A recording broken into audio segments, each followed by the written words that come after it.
Welcome to On the Issues with Michele Goodwin at Ms. Magazine, a show where we report, rebel, and you know we tell it like it is. On this show, we center your concerns about rebuilding our nation and advancing the promise of equality. Join me as we tackle the most compelling issues of our times. On our show, History Matters, we examine the past as we think about the future. On today's show, we take our programming to the community. In a way, we're taking it to the virtual streets. We are on the ground with the American Constitution Society, otherwise known as ACS, for a program with Representative Leslie Herod of Colorado and Attorney General Aaron Ford of Nevada. This program is part of a four-part series. In fact, it's the final installment of a four-part series that I launched with the organization in the wake of the tragic deaths of Ahmaud Arbery, Breonna Taylor, and George Floyd. We began these conversations as a set of national town hall meetings, engaging judges, academics, law school deans, and now the people who make policy. Today, we're having a conversation about being Black in public office, challenges, demands, and staying true to oneself. Now, helping us to do this is Attorney General Aaron Ford. He's Nevada's 34th Attorney General. He took office in January of 2019, making him the first African American to hold statewide constitutional office in that state. He's a former state senator of Nevada. A.G. Ford previously served as both the majority leader and the minority leader in the Nevada State Legislature, but he started his career as a public school math teacher, shaping hundreds of lives. And I'm also joined by Representative Leslie Herod. And let me just take a pause to say, we fangirl her at Ms. Magazine. She was elected in 2016 as the first LGBTQ African American in the General Assembly, while receiving the highest number of votes of any candidate running in a contested election. She serves as the chair of the House Finance Committee, vice chair of the House Judiciary Committee, and chair of the Committee on Legal Services. Representative Herod also chairs the Colorado Black Democratic Legislative Caucus. I'm going to start off the questions with just giving a bit of background for those who are listening, who are wondering about career paths and how you get to where you are. So I want to start first with you, Representative Herod. What was the path that you took to becoming a member of the legislature in Colorado? Is that something that you had ever planned for? Or is it something that just kind of happened? Yeah, well, thanks for that question. It's really one that is interesting, right? Because I had always wanted to be in politics and do public policy, but without seeing anyone who looked like me, who was Black or gay, it was really hard for me to imagine taking that seat, especially in the city I love, right here in Denver. But I was mentored by an amazing Black woman who served as the only Black woman when she served, and I'm really happy that we are past that time, who really helped me to understand and see that I had what it took to win, and to represent the district in a really strong way. And so she is still my mentor to this day. And she's really one of the folks that convinced me to run. And I'm not from Denver. I'm actually a military brat. My mom served as an OBGYN in the Army. I was born in Germany. I went to school up in Boulder and then came down to Denver. And that's where I found the community I love, which is in Northeast Denver. And so it was a very untraditional path. But I will say that I did have an inkling for leadership and being an elected official because I ran in the fourth grade. Fourth grade government. And really never stopped. So I also did it at CU Boulder. And CU Boulder has the largest student government in the nation. And so being able to see the impact that we could have on policy as students really did give me the fire and the understanding that you can actually shape people's lives by passing good public policy. And so that's why I'm here. It's so funny that you mentioned the fourth grade because I remember becoming a cadet. For the rest of you, if you don't know what cadets are, we were just the crossing guards.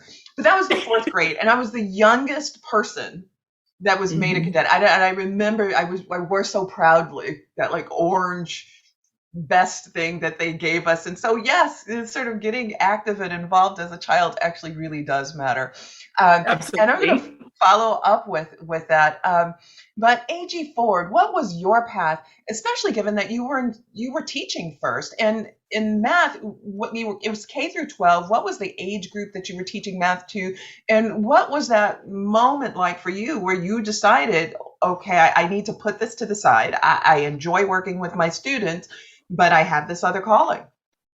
Yeah, actually, it was well, first off, let me say thank you so much, Professor, for having me. Thank you to ACS for doing this. Representative Harris, great to share the screen with you. My son is a Buffalo. He graduated from CU Boulder a few years back. He's over at Georgetown now in the medical school program. And so Go Buffs. I feel like the small world. Okay, it is. I have a law degree, but I have a PhD as well. And en route to my PhD, I wanted to get a degree in international education. And CU Boulder had a program, and I actually applied. And right when I got admitted, they decided to discontinue the program. So I might have been a buff too. I'm just saying, back in the day. That said, let me get to your question, Professor. Again, thanks for having me here. But my route to politics wasn't directly after being an educator. Actually, there were a couple of things, and I can't say that I've always known I wanted to be in politics, except that I did run in the fourth grade too. Maybe not fourth grade. I remember I was looking for a picture actually on my phone that my grandmother sent me when I was standing behind a student government table in the seventh grade. So I know at least by seventh grade, I was in office, so to speak, right? But again, not necessarily thinking that I didn't know what politics was. I mean, this is not something that we paid much attention to. In my house, my mom and dad were worried about just ensuring we can get some fruits and vegetables on the table.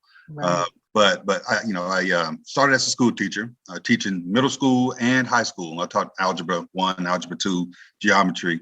And I did that for about 3 years, but I was doing it while I was also working on my postgraduate degrees. I went to Texas A&M undergrad, went out to George Washington and got my first master's degree. And I taught school both in Texas and Austin. That was middle school. But then when I got to DC, was teaching at a high school level. Out in Lake Braddock Secondary School in Burke, Virginia, right outside DC, and then moved to Ohio, which is where I got my second master's degree, my law degree, and my PhD. Now, I went to Ohio State to get my PhD and learned about the law as an area of practice. I was an educator and wanted to open up charter schools. That was my plan. That's what I thought I was going to do, an international system of charter schools, the Carter G. Woodson International School System. Oh my God, you had it set.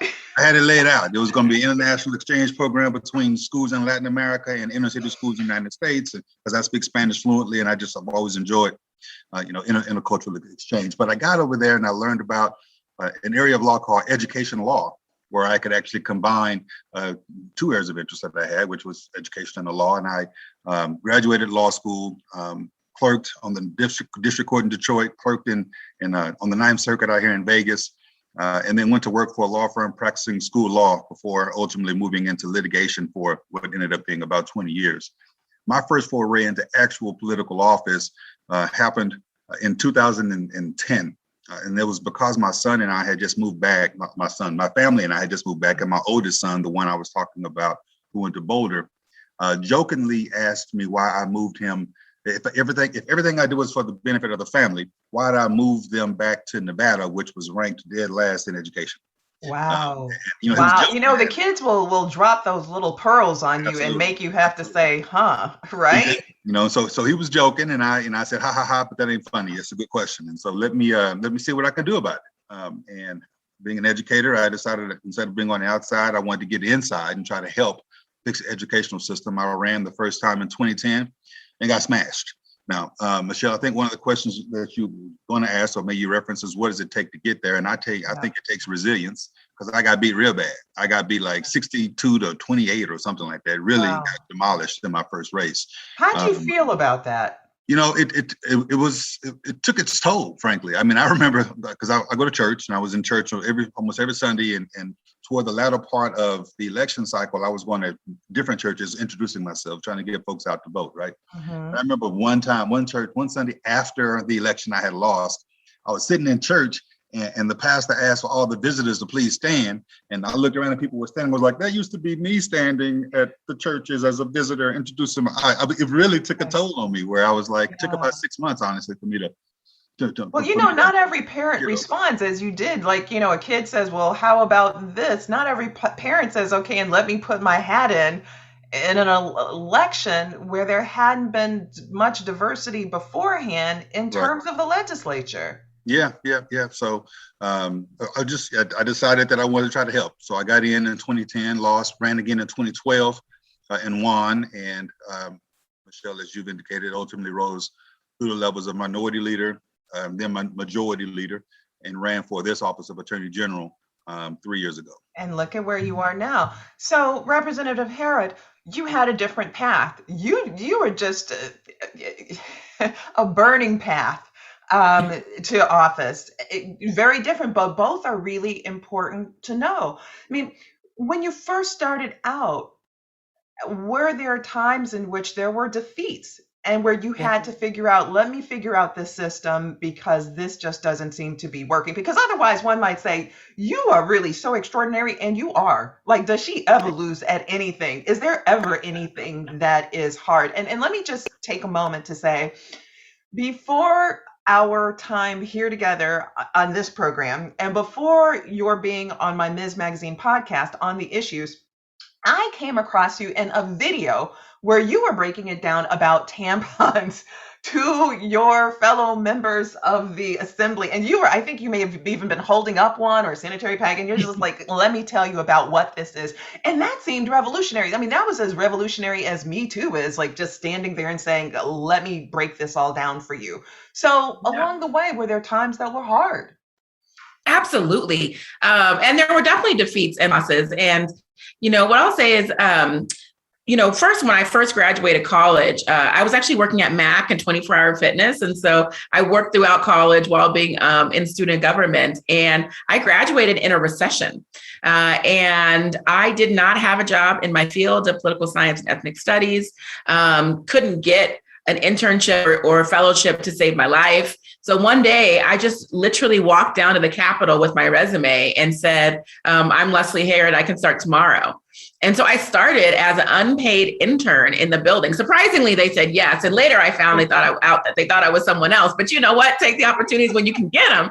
And then I just kept working in the building. Eventually, I was nonpartisan staff and got my first paid gig doing that. And then worked my way up to senior advisor to the governor at the time, Governor Ritter, and also worked under President Obama for his 2012 reelection campaign.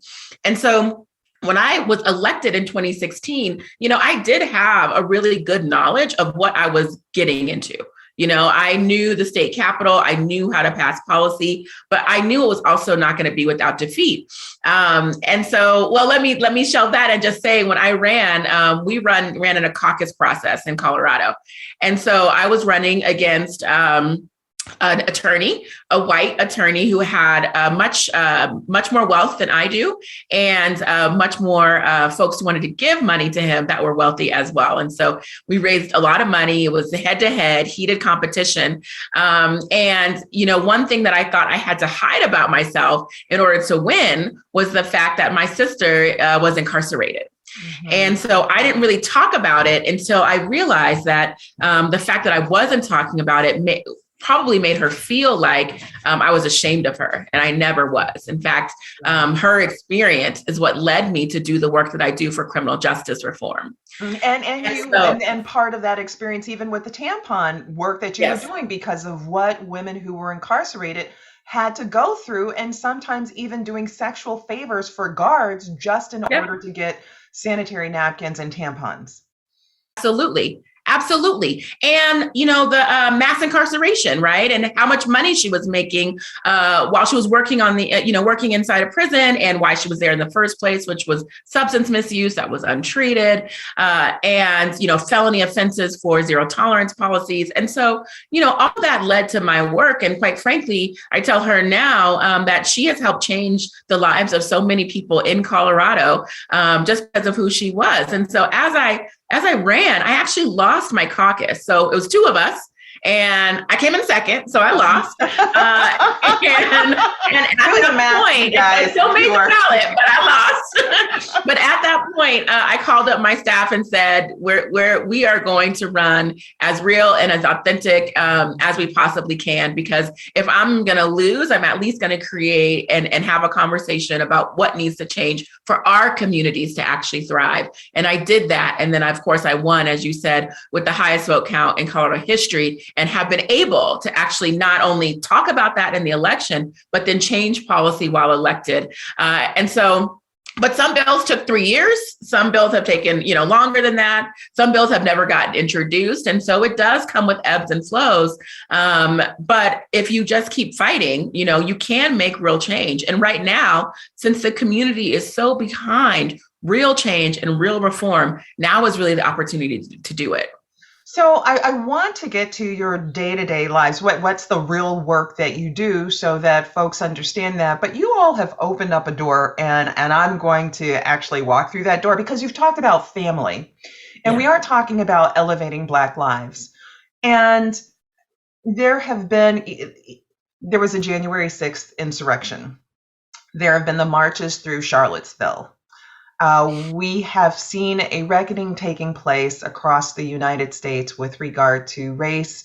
And so family, how has that been, sort of pulling together the lives that you have, the careers that you have? What has family meant? And not everybody is fortunate enough sometimes, because families are fractured.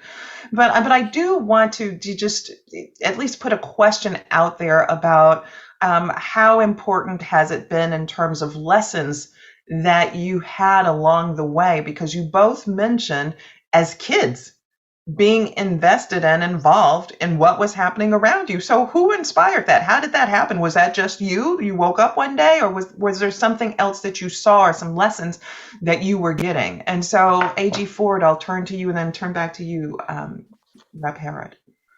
No, that's a great question. And for me, the truth of the matter is family is the priority.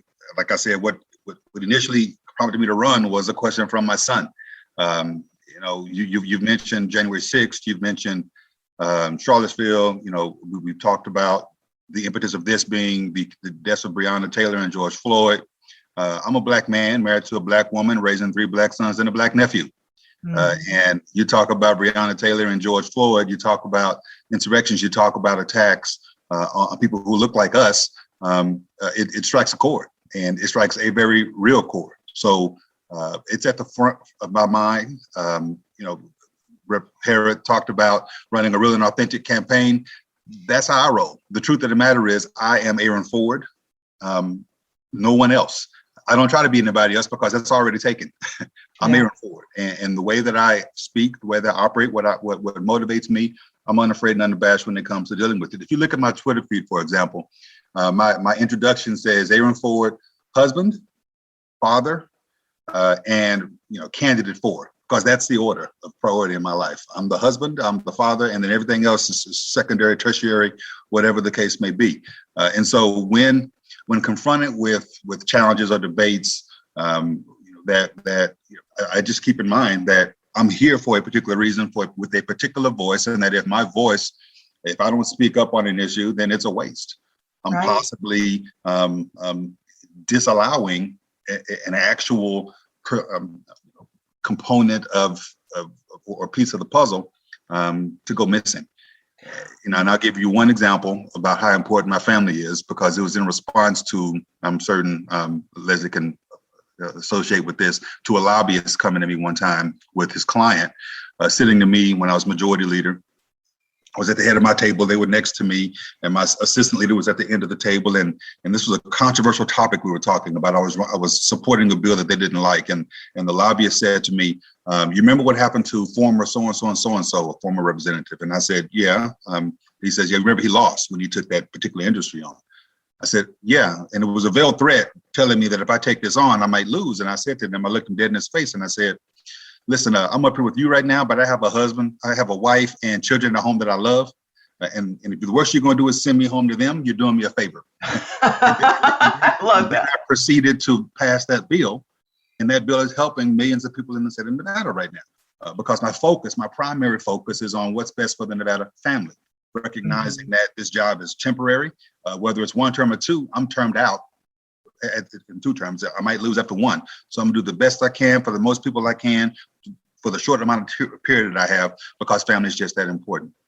I really, really appreciate hearing that in so many different ways, because there's so much that you've put in that, including the importance of one's authentic voice.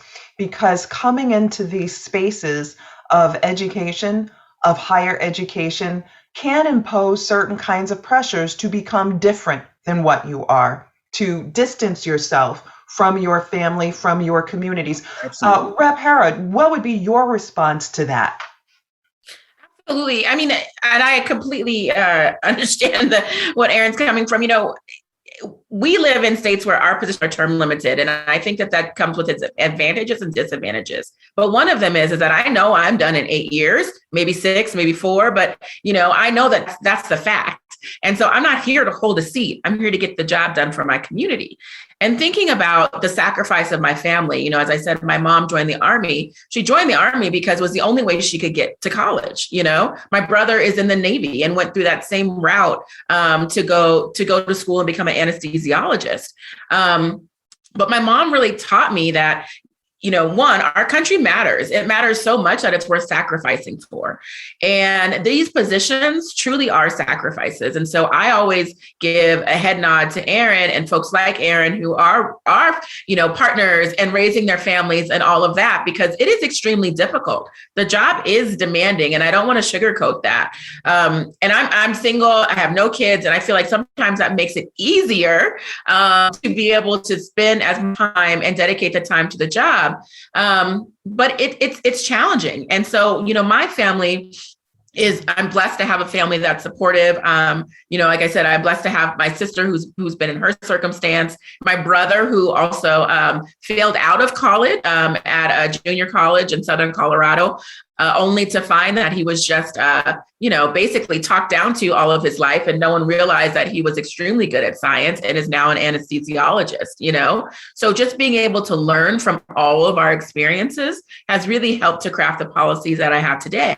And then there's also the chosen family that a lot of us have, especially as queer Black folks, who have been so supportive. And one of those, you mentioned the insurrection of the Capitol. One of my chosen family members is Congressman Joe Neguse, who was leading the conversation at the time when the insurrection was happening. And I just remember seeing that go down on screen. And we've often had conversation about, why we do this job, why we sacrifice in the way that we do, and watching it happen and watching him fight so earnestly and honestly for our democracy while there was an insurrection happening, just really reminded me how important it is that there are more people like us in these positions doing the work, because quite frankly, I am proud of our democracy.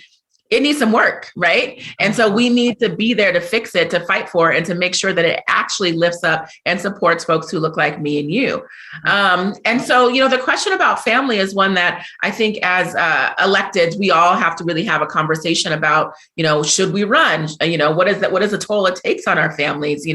Are we willing to put certain parts of our life on hold? And I'll mention, because we're being honest here, yes, when you are a state rep, and Erin knows this, you don't make any money hardly. People think there's money in this job and there's not. And so you really do sacrifice in order to make a change. And I think that's why folks like me and Erin are very similar in that we are bold in our policy decisions, because we don't need to keep this job forever. It's not for the money, it's not because we really want to go to that Democratic barbecue on a Sunday morning or Saturday morning at 10 a.m. But it's because we know that policy has left us out for so long that our community, quite frankly, deserves the sacrifice and the attention that we need to make change happen.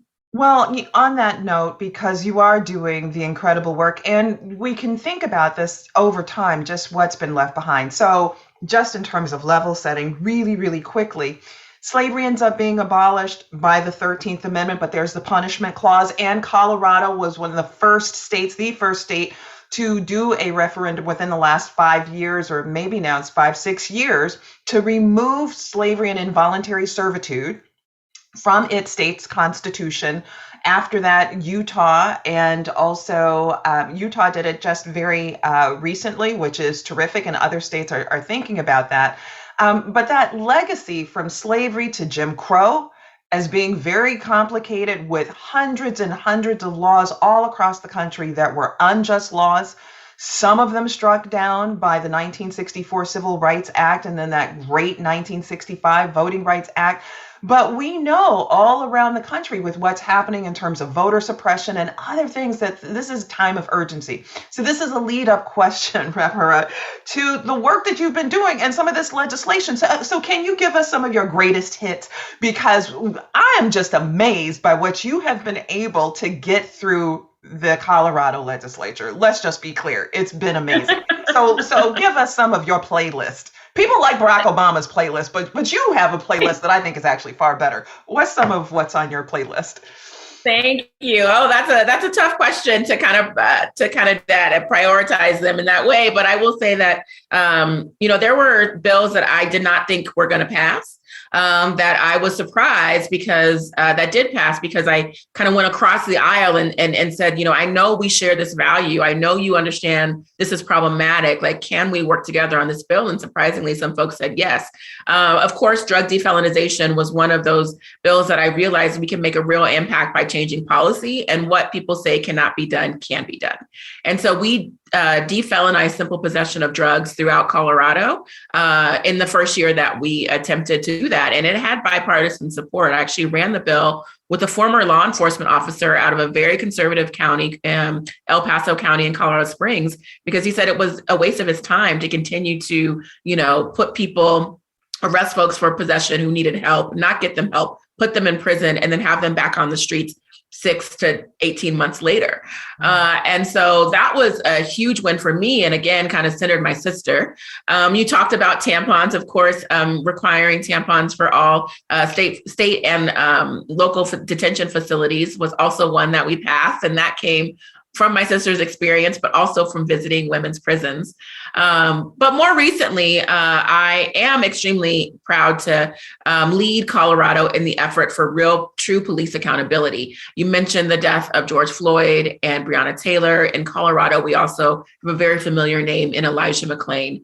Elijah McClain was murdered by law enforcement and paramedics. He was not suspected of committing any crime. He was simply a Black young man walking home and was injected with ketamine and then died in the hospital later. And in working with his mom, Shanine McClain, we passed still to this day the nation's strongest law enforcement accountability bills that ended qualified immunity, that put real penalties on law enforcement officers and their departments who harm in our communities. And since we've had at least, I would say around a dozen officers who have been released from their jobs and indicted for harm that they've done. And the bill is not even in full effect. It's only been a year old, and we still have parts that need to be implemented.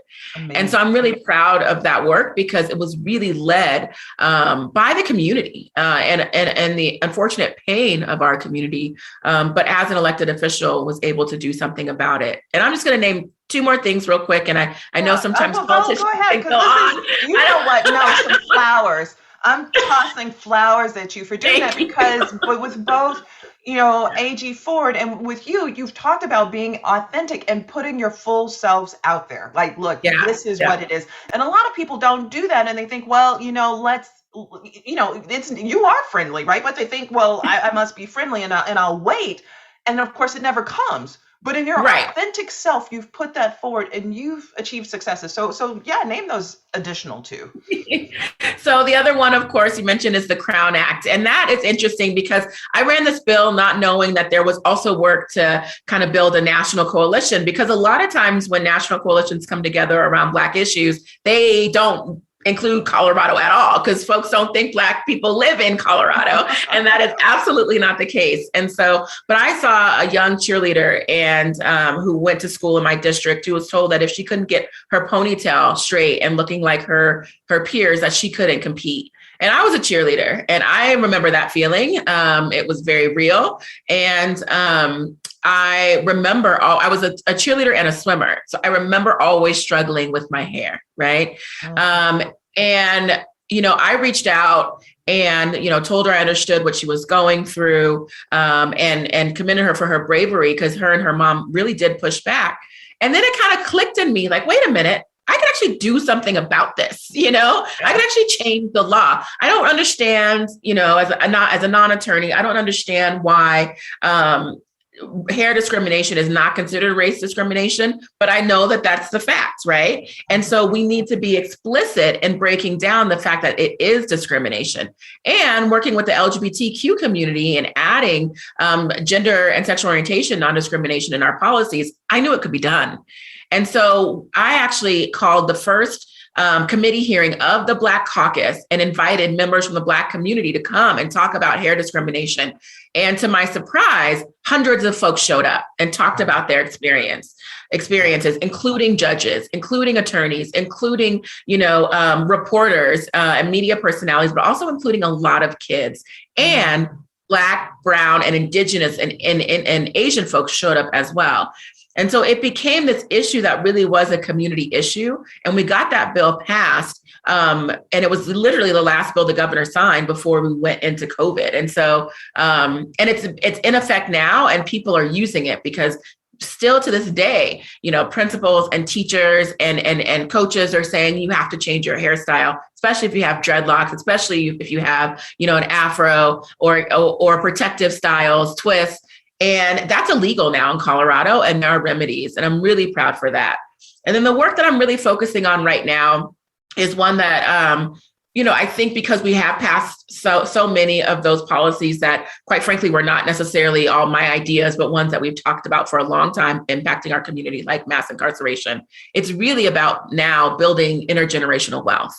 Mm-hmm. And what do we need to really create wealth for the Black community, for Black people, really true pathways to education and success. And so I'm really focusing on housing, on that educational pathway, and on entrepreneurs and business owners in our communities to make sure that they thrive, not only through COVID, but the COVID dollars help, but truly beyond that. So we have that intergenerational wealth in our communities to be able to take the risks and to innovate like other communities have, and to make sure that we are, contributing and as thriving as we know that we can be. So that's something that I'm really focusing on now, and I'm really excited for that work. Well, it's great to hear that. Here in California, where I am, there is a beach known as Manhattan Beach, but it used to be known as Bruce's Beach. And Bruce Beach was a community of beachfront property right on the ocean that was owned by Black people. And it was burnt. They were chased out, burnt out, all of that, tires slashed, so many things to get rid of the Black community that owned property right on that beach. And eventually, through eminent domain, their property was taken away from them. It's estimated conservatively that property is worth about $85 million today. So when you think about what it means in terms of intergenerational wealth and discrimination that has taken place over time, then we see how Black people have been left behind. A.G. Ford, I want to turn to you because states attorneys general have played such a crucial role in our democracy. They always have. But we have really seen that within the last 10 years. And so I want to ask you how that is, why that is, what is the role of a state's attorney general, and why do you think that it's become such an important role to our democracy? It's a great question. Listen, we talked about getting started in fourth grade, middle school or whatever, running for office. I can tell you this, I didn't grow up aspiring to be attorney general.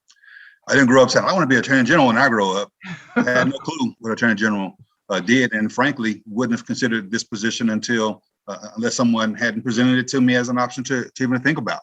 But it is the most important position that many people have never heard of. I took an oath on January 7th, as you indicated, to protect and defend the Constitution of the United States and of the state of Nevada. I knew what that meant, didn't really know that it meant, however, that I'd be defending the very existence of our democratic republic through insurrections, through voter lawsuits and things of that sort.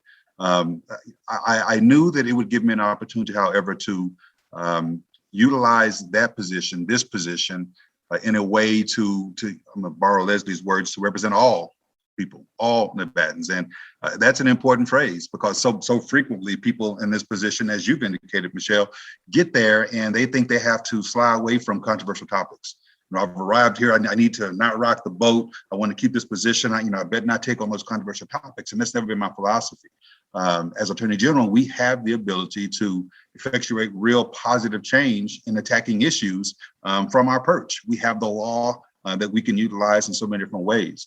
I commend Colorado's Attorney General Phil Weiser, who I'm sure has worked with Leslie on some things in the past. We've borrowed a lot in Nevada from Colorado, both legislatively when I was there and from a AG perspective, because Phil and I worked together, quite a bit. And what we end up doing is coming together as a coalition of attorneys general to push for commonality, common approaches across the nation, obviously making it fit in the state of Nevada or in your respective jurisdiction.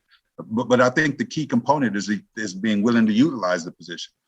Again, I said earlier that I'm a Black man married to a Black woman, raising 3 Black sons and a Black nephew. And so when George Floyd was killed, I took to the media airwaves as that person sitting in the intersection between being a Black man and wearing a badge, right? And saying that I get what the dilemma is. I remember seeing George Floyd being killed. I remember saying the exact same thing I've always said, which is, oh no, another Black man being killed by a cop. And the next words I said were, and ain't nothing gonna happen. Right. That was my sentiment. That's what I thought was gonna happen. And I said it out loud from my position of law enforcement. And I said, but we can't let that happen. Fortunately, we have another another Attorney General in Minnesota, and Keith Ellison, who likewise was willing to use his mantle, to use his platform to effectuate some justice. I think it has become more apparent over the course of the last last decade or so, maybe last 15 or 20 years, that the Attorney General can use this role to effectuate positive change and not just sit back and be passive, right? And I think that's led to positive opportunities. I get to sponsor bills here in the state of Nevada as Attorney General, which is not the case in many places. They have to go find sponsors in the legislature to run bills for them. But I get 20 bills of my own that I get to run. And so I ran 2 that were directly responsive to Breonna Taylor's killing. So I passed a bill unanimously that says that no-knock warrants can very rarely be used in our state now. I purposefully didn't ban it, but I did limit the use of no-knock warrants. And then in response to George Floyd, I ran a bill that passed unanimously as well that gives my office the ability to investigate police departments who are alleged to be engaging in patterns or practice of unlawful or discriminatory policing. And these are things that I was able to do with the help of members of my office. We held panels, we held forums, we had discussions, and we ran these bills, and they passed unanimously, and they got signed on the 1-year anniversary of George Floyd's murder. So we're proud of that. And again, that's something that attorneys general can do, and that they should consider doing. That's pretty impressive. Yeah, go. Do you mind if I jump in 1 second? Because I know we have a lot of law students and prospective law students and maybe interns and aides, but the pattern and practice investigation piece is so important. Colorado was the first to pass it in the bill that we passed and work with the AG to really investigate police departments who can't police themselves and won't police themselves and refuse to. And so the reason why now Aurora is under a pattern and practice investigation, and we got a huge damning report saying that they have discriminated, which we know, against Black folks, which was no surprise to us, but it was in clear writing and when it happened and how it happened. And now they are under threat of lawsuit if they don't change. And so these kind of small policies that might not catch the attention of the masses always can make a huge difference, but only if you elect good attorney generals and elect good people in every position. I'm not going to say what party, but good folks who actually align with your values, you can make real change. And all of these positions really do matter.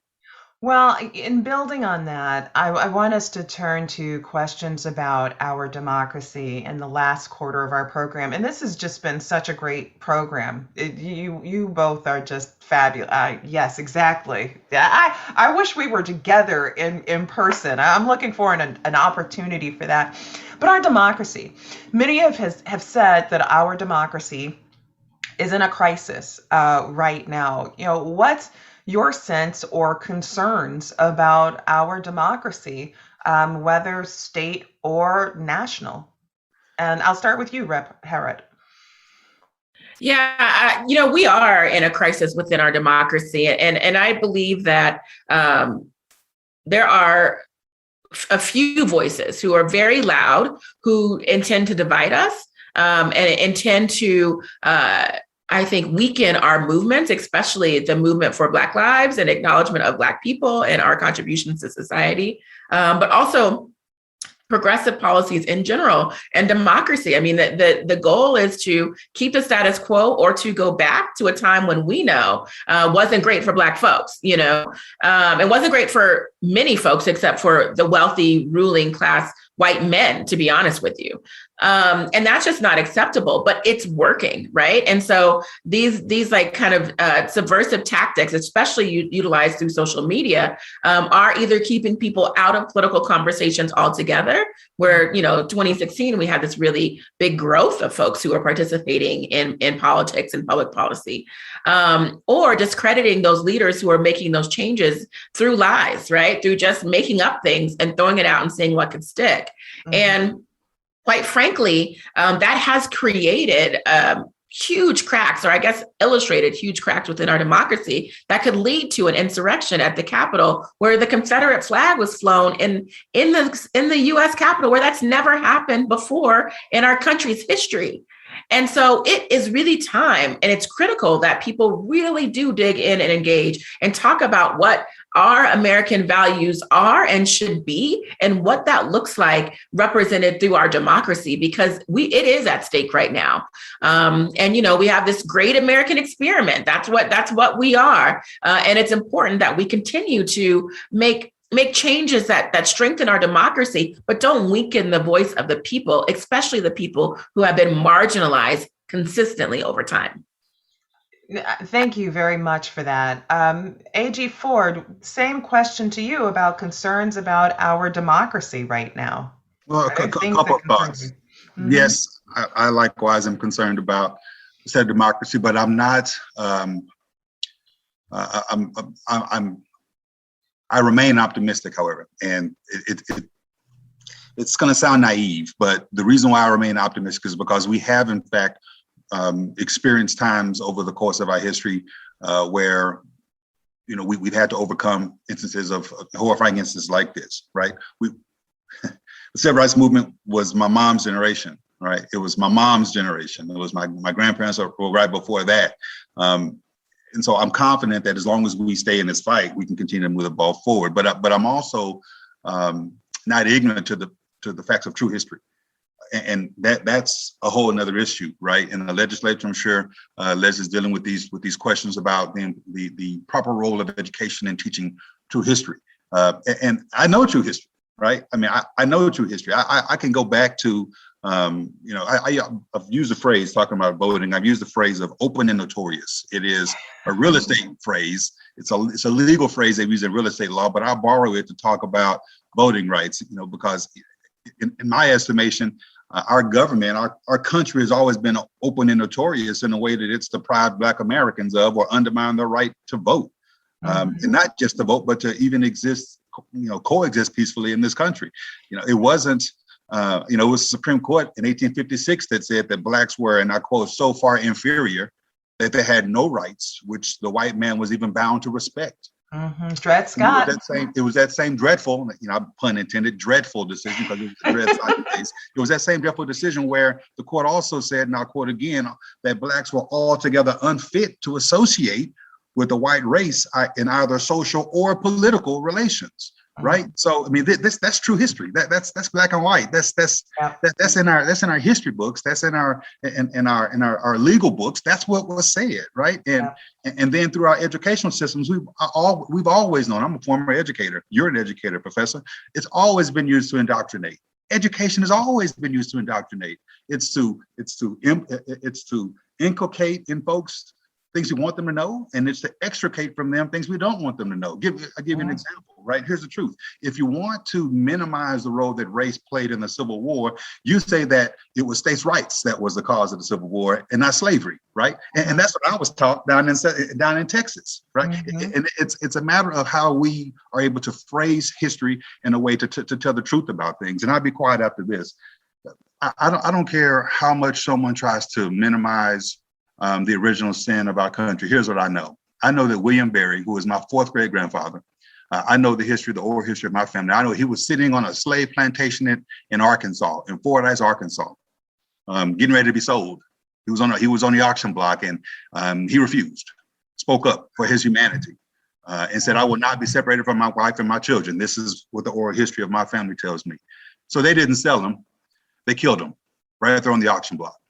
And then they sold 3 of his sons to a slaver in Texas. And one of those sons was my third great grandfather, and I'm the progeny of William Berry. And here we are 4 generations later, and we're still fighting for our humanity. But I will continue to do that because I know that it's his blood that's in me, and true history tells me that if the worst I got to do is to be called a bad name, because I've been called everything but a child of God. You understand what I'm saying? Yes, I do. The worst I got to do is to have to face angry moms every once in a while. Then I'm standing in tall cotton because William Berry lost his life. You understand? Wow. Now, to be sure, sitting here today, we can still lose our lives. But I do reflect on the fact that we've come a long way from William Berry, and so I remain optimistic that even as we continue to defend the existence of our democratic republic against these attacks, we can still prevail. Well, it's interesting that you should mention that, because something that's been on my mind for a while over the last few years, but really, I mean, there's the length of time, depending upon how you're raised and what your grandmother told you. These things are stories that date way back. But in the space of seeing children separated from their parents and being put in cages, of course, that was part of a Black legacy. So I think a lot of Black Americans could resonate with that, and hence a lot of Black people, a lot of Black women being very outspoken about what it was that they saw. But something that comes to mind, especially given what you just said, is that as I'm with audiences sometimes, I ask them, what do you think that a mom says the night before the auction to convey to her child who's going to be sold off the next day something that keeps that child strong, whole, knowing their humanity, that no matter someone saying that they are chattel, no matter someone, even the Supreme Court, stating exactly what Chief Justice Roger Taney said in Dred Scott, but that child matters, knowing that parent will never see that child, very likely ever again. But something to your point about hopefulness and resilience, because something was conveyed in those moments that lasted for generations. So this brings me to the end of our program with a last question. And this last question is about a silver lining. What do you see as hope going forward, generally for our democracy or the work that you're in? And so I'll start with you, Rep. Herod, and then I'll end with you, AG Ford. Yeah. Well, I will say that what you just said was really powerful, and I'm just going to sit with that for a while after this call as well. And I want to thank Aaron for telling his family story and for serving in the way that you do. I admire both of you so much, and it just makes me think, wow, I'm not a parent. I am thinking that it might be very similar to the conversation that parents have with their Black children on a regular basis in dealing with law enforcement interactions. And, just the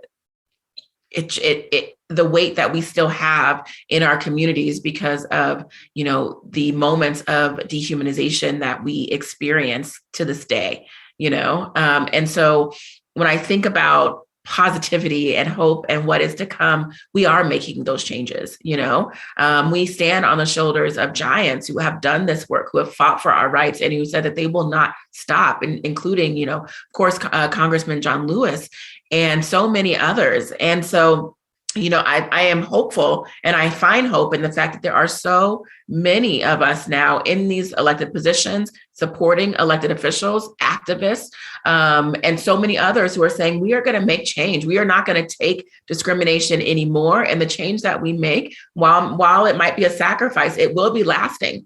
And so I see so much hope in that, because we are making change and it will be lasting. And we are creating a better future for all of us.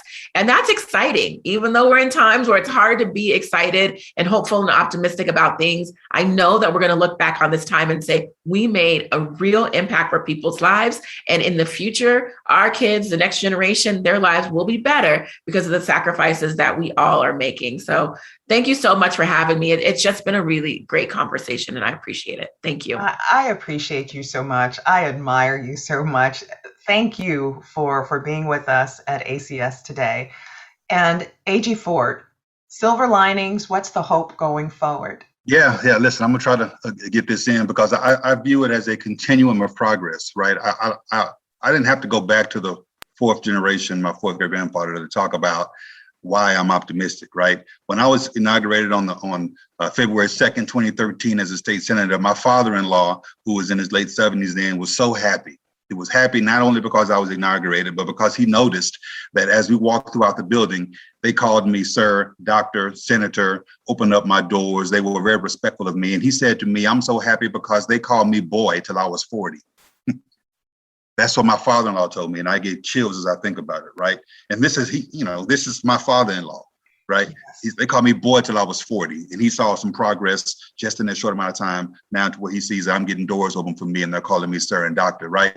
And the reason why I call it a continuum is because I tell my 3 Black sons and my Black nephew, the reason why I was going to name my school the Carter G. Woodson International School is because Carter G. Woodson wrote this book called The Miseducation of the Negro. And I'm gonna paraphrase something in there. And he says that if you control the way a man thinks, you don't have to worry about the way he acts, man or woman. If you control someone's thought process, you don't have to worry about the way they act. And back then he was talking about Black men and women being told to go to the back of the building. He says, if you tell them they got to go to the back of the building and come to a back door, they will always go to the back of the building and look for a back door. And if there's not one there, they will dig a hole through the wall to walk and through make one. Exactly. And so I told my sons, I've been in the business of mind control since you were born, because I'm not making you go through a back door. I'm telling you, you're brilliant, you're great, you're honest, you're not trifling, you're not lazy. You are the one who can do whatever you want to do. I've been in the business of mind control for a long time. And so I'm excited about the fact that this continuum continues through my son, through my progeny. And so now I have a second-year medical student who's president of his class at Georgetown, right? I have a junior in college who's brilliant and who's entrepreneurial. I have a junior in high school who's going to continue to this continuum going forward. So that's why I remain optimistic. That's a silver lining for me, is that we are the descendants of survivors at some level, and we will continue to survive as long as we keep this mindset about us. And so thank you again for having me, Michelle. Good to see you, Leslie. And thank you, ECS. This has been a great conversation. Guests and listeners, that's it for today's episode of On the Issues with Michele Goodwin. I want to thank my guests, Representative Leslie Harrod and State Attorney General Aaron Ford, for joining us and being part of this critical and insightful conversation. And to you, our listeners, I thank you for tuning in for the full story. We hope you join us again for our next episode, where we will be reporting, rebelling, and telling it like it is with special guests. It will be an episode you will not want to miss. And for more information about what we discussed today, head to MsMagazine.com. And if you believe, as we do, that women's voices matter, that equality for all persons cannot be delayed, and that rebuilding America, being unbought and unbossed, and reclaiming our time are important, then be sure to rate, review, and subscribe to On the Issues with Michele Goodwin in Apple Podcast, Spotify, iHeartRadio, Google Podcasts, Stitcher, wherever you get your podcast. We are ad-free and reader-supported. Help us reach new listeners and bring the hard-hitting content you've come to expect by rating, reviewing, and subscribing. Let us know what you think about our show, and please support independent feminist media. Look for us at MsMagazine.com for new content and special episode updates. And if you want to reach us to recommend guests for our show, or topics that you want to hear about, then write to us at ontheissues@mizmagazine.com. This has been your host, Michele Goodwin, reporting, rebelling, and telling it like it is. On the Issues with Michele Goodwin is a Ms. Magazine joint production. Kathy Spiller and Michele Goodwin are our executive producers. Our producers for this episode are Roxy Zoll and Oliver Hogg.